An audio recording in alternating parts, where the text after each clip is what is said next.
Salut les investisseurs, dans cette vidéo on va mettre à jour notre suivi des large cap françaises.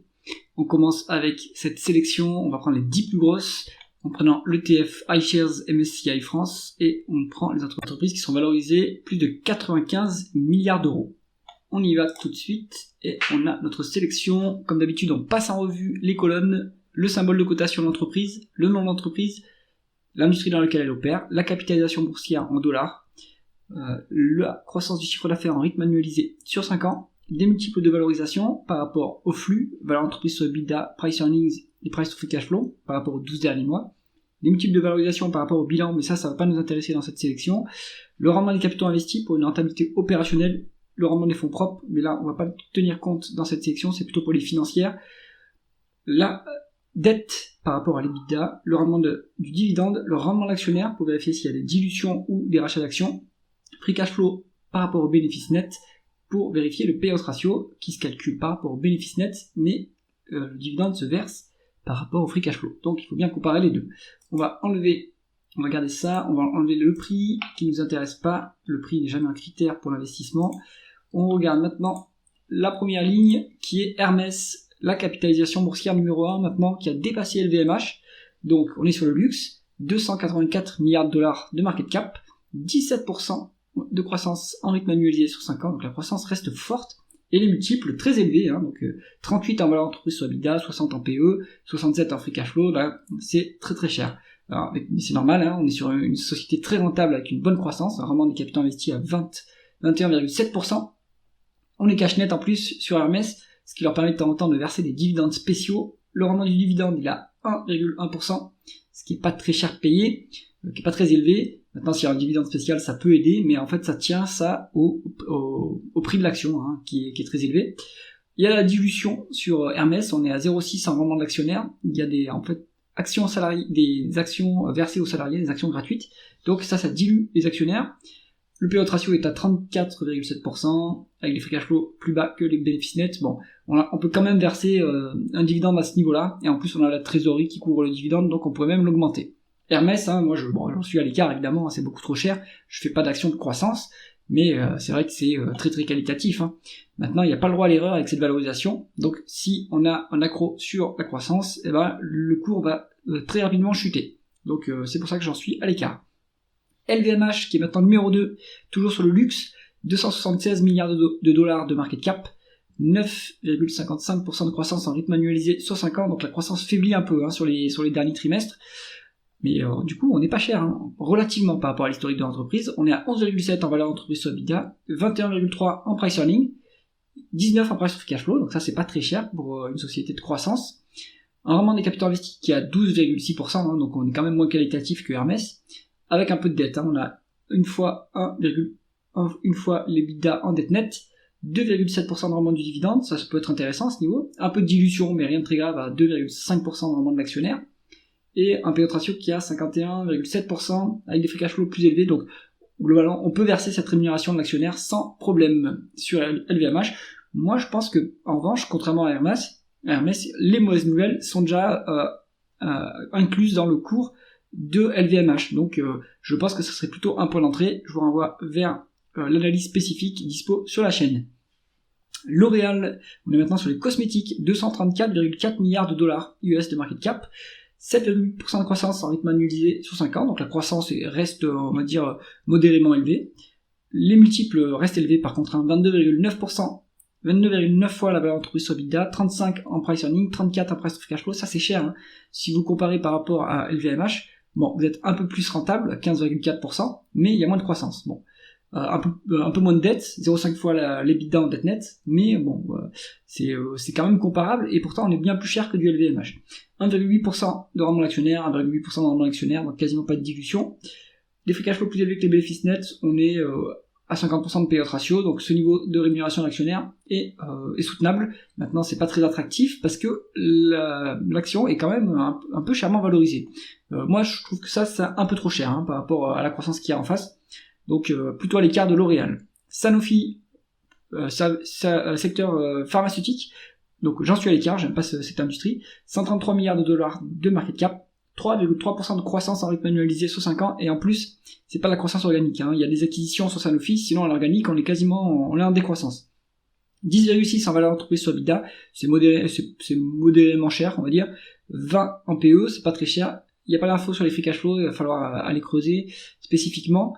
Mais rendement des capitaux investis à 9,2%, c'est pas incroyable, ça reste correct. 0,9 en dette nette sur EBITDA, pas beaucoup de dette. 4,1% de rendement du dividende. On n'a pas l'info sur les rachats d'actions, mais je crois qu'il y a un peu de dilution sur Sanofi.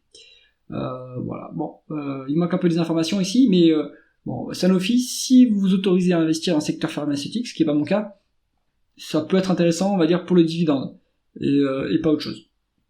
Airbus, on est sur l'aérospatiale et la défense, 131 milliards de dollars de market cap, décroissance en rythme annualisé sur 5 ans. Maintenant, ils ont un carnet de commandes qui se remplit très vite, donc cette décroissance, elle va pas perdurer à mon avis. Le marché a fait monter les multiples à cause des plans de réarmement, donc 16,4 en valeur d'entreprise sur EBITDA, 30 en PE, 34 en price free cash flow, ça c'est trop élevé pour moi, hein, pour ce secteur, donc c'est pour ça que j'en suis à l'écart. Rendement des capitaux investis à 10%, donc c'est bon hein, en termes de rentabilité. Cash net sur Airbus, donc ça solidifie le bilan, très bien. 2% de rendement du dividende, 1,86 en rendement d'actionnaire, un peu de dilution, mais on reste pas trop mal en termes de rendement de l'actionnaire, on va dire à ce stade. C'est à cause de la cherté de l'action que ce rendement actionnaire est pas si élevé. Et le payout ratio, attention, il est plus élevé que ce qui est indiqué ici, puisque les free cash flow sont plus bas que les bénéfices nets.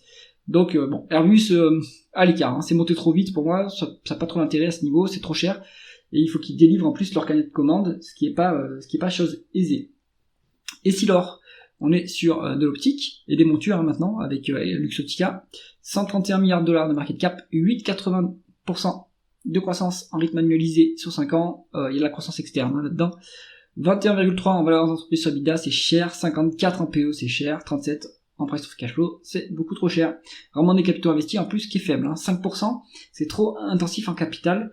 On n'est pas assez rentable sur Essilor pour valoriser pour avoir une valorisation aussi élevée, quoi. Ça me dérange sur cette action. 1,8 fois la dette nette sur EBITDA, donc en plus on a un peu de dette, ça reste soutenable à ce niveau, mais c'est pas léger non plus comme bilan. 1,56% de rendement du dividende, et il y a de la dilution en plus, puisque le rendement d'actionnaire est à 1,1%. Le payout ratio est à 50%, les free cash flow sont plus élevés que les bénéfices nets, donc on peut verser cette rémunération de l'actionnaire. Maintenant elle n'est pas attractive à ce niveau, parce que l'action est trop chère, et pas assez qualitative à mon goût. Plutôt à l'écart. Schneider Electric, donc on est sur la thématique électrification data center, donc ça c'est intéressant. Thématique d'avenir, 7% de croissance en rythme annualisé sous 5 ans, croissance modérément élevée. On a 17,6 en valeur d'entreprise sur EBITDA, c'est un peu cher quand même. 30 en PE, et 27 en price free cash flow, ça c'est un peu trop cher pour moi. Peut-être qu'il faudra attendre de se situer en dessous de 25 hein, pour commencer à s'intéresser à Schneider Electric. Un rendement des capitaux investis qui est à 10,4%. Attention, toutefois d'ailleurs, je précise hein, que ces multiples, ils sont calculés sur les 12 derniers mois à décembre 2024, hein, puisqu'on n'a pas le compte de résultat complet pour Schneider Electric au premier trimestre. Je vais faire la parenthèse. Rendement des capitaux investis, 10,4%. Donc c'est convenable, hein, c'est bon comme croissance, comme rentabilité, pardon. 1,2 en dette nette sur EBITDA, donc ça reste, c'est correct hein, comme endettement, ça reste assez léger. 1,91% de rendement du dividende, 1,62% de rendement de l'actionnaire, donc il y a un peu de dilution. Malheureusement, les sociétés européennes ne font pas de rachat d'actions pour compenser les dilutions. Un payout ratio à 46% avec des free cash flow plus élevés que les bénéfices nets, donc on a les moyens de cette rémunération de l'actionnaire. Schneider Electric, pour moi, c'est trop cher à ce stade encore, mais c'est une société de croissance, hein, c'est sûr. Mais je pense qu'il vaut mieux se positionner sur un price earning de 25, hein, ou entre 20, en dessous de 25, ça commencera à être intéressant, mais là, c'est un peu trop cher. Total Energy, la major pétrolière française, 129 milliards de dollars de market cap, 2,11% de croissance en rythme annualisé sur 5 ans. Il n'y a pas de croissance, on le sait, hein, sur le secteur de l'énergie traditionnelle. Il n'y a pas du tout de croissance hein, maintenant, c'est normal, on rend du cash aux actionnaire. Une valeur d'entreprise sur EBITDA à 4,2, donc ça c'est vraiment pas cher, en dessous de 10 en price earning, et en dessous de 8 en price to free cash flow. Pour moi, c'est value, hein, Total Energy, c'est intéressant à ce niveau. On a un rendement des capitaux investis qui est correct, à 7,7%, moins de une fois la dette nette sur EBITDA, donc moins de une fois l'EBITDA en dette nette, donc bilan solide, un rendement du dividende à 6,2%, donc c'est quand même intéressant, et 13,3% un rendement d'actionnaire grâce au rachat d'actions. on a en plus les moyens de cette rémunération d'actionnaire, puisqu'on doit être à peu près à moins de 50% par rapport au free cash flow. Donc Total Energy, pour moi, certains me disent que ça va mourir, et que le business model est foutu, etc. En attendant, 13,3% de rendement de l'actionnaire, vous gardez l'action 7 à 8 ans, vous êtes remboursé de votre coût d'acquisition. Donc au final, il y a de la marge de sécurité sur Total Energy. Ensuite, Air Liquide sur les gaz industriels, 118 milliards de dollars de market cap, 4,3% de croissance en rythme annualisé sur 5 ans, c'est plutôt faible maintenant, c'est modéré comme croissance, donc il n'y a plus trop de croissance sur Air Liquide, et pourtant les multiples sont élevés, 16,7% en valeur d'entreprise sur EBITDA, 34,5 en PE, 41 en price to free cash flow, c'est trop cher pour la croissance qui est en face. On est à 9,7% de rendement des capitaux investis, donc la rentabilité est correcte sans être exceptionnelle, 1,4 fois l'EBITDA en dette nette, donc un bilan qui est pas léger non plus, mais bon, qui reste convenable à ce niveau. 1,83 en rendement du dividende, c'est pas très élevé. 1,7% de rendement d'actionnaire, donc il y a un peu de dilution, avec des free cash flow moins élevés que les bénéfices nets, donc là on est sur plus que sur 60% de payout ratio. Donc Air Liquide, pour moi c'est beaucoup trop cher. Safran, on est sur le motoriste, on est sur 110 milliards de dollars de market cap, 1,9% de croissance en rythme annualisé sur 5 ans. C'est faible comme croissance, il n'y a plus de croissance sur Safran en fait. 18,9 en valeur d'entreprise sur EBITDA. Il n'y a pas de price earning parce qu'il n'y a pas de bénéfice, on a fait une perte nette sur les 12 derniers mois. Et par contre on a des free cash flow, donc ça c'est une perte comptable. On a 29 en price to free cash flow, ce qui reste trop élevé à mon goût pour une si faible croissance. Par contre, la rentabilité est exceptionnelle. Un bon rendement des capitaux investis à 26,4%, ce qui explique pourquoi on n'a pas de dette, on est cash net sur Safran. Donc la très forte rentabilité nous permet d'autofinancer tranquillement la croissance. On a 1,24% de rendement du dividende, qui est pas très attractif, 2,1% de rendement de l'actionnaire, ça c'est un peu plus intéressant.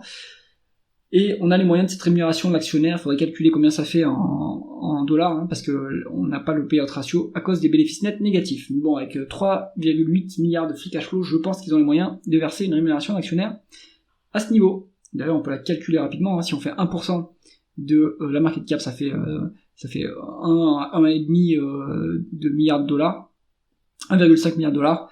Vous regardez les free cash flow, ils sont à 3,8, donc c'est bon. On est bon sur le payout ratio par rapport au free cash flow.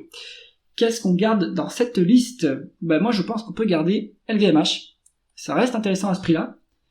Ensuite on peut garder Total Energy. Moi je suis désolé, mais j'aime bien cette entreprise qui est très peu valorisée, qui a des multiples, donc qui est très peu valorisée, qui est pas trop endettée et qui a un rendement d'actionnaire colossal. Et c'est tout ce que je garderai dans cette liste. J'espère que vous avez apprécié cette vidéo. Mettez un pouce vers le haut et abonnez-vous à la chaîne. Moi je vous dis à bientôt.